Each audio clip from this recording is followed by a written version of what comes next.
में बा मशहूर गोरी तहर जवानी। मुक्ति पथ के जैसे चमके चेहरा तोहरे नूरानी, चेहरा तोहरे नूरानी। बड़हलगंज में बा मशहूर गोरी तोहर जवानी।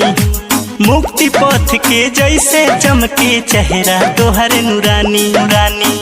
गोरे गोरे गाल भइल छेना के मिठैया, जान मारे जान मारे जान मारे गोरी तहरा होठ के लालैया, जान मारे गोरी तहरा होठ के लालैया।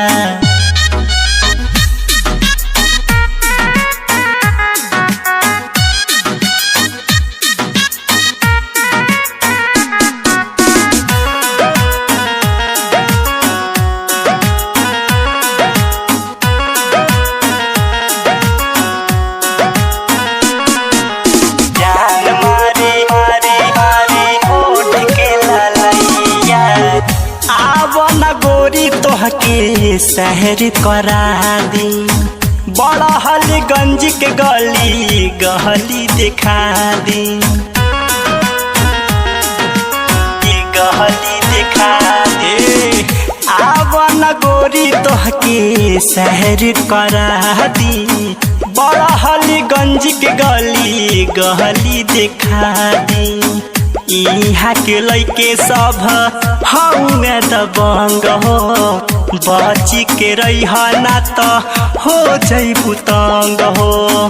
धली ही जबरी कवनो तोहर कलैया, जान मारे जान मारे गोरी तहरा होठ के लालैया, जान मारे गोरी तहरा होठ के लालैया।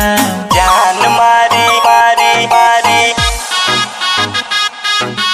जान मारे मारे मारे होठ के लालैया।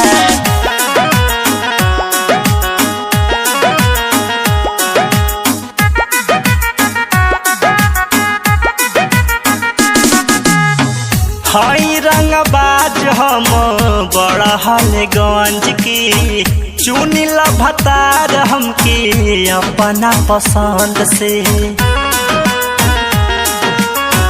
अपना पसंद से। हई रंगबाज हम बड़हलगंज के, चुनिला भतार हमके अपना पसंद से। अनिकेत दीपक औरी कहेल जितेंद्र, बसल बा सूरतिया तोहर दिलवा के अंदर।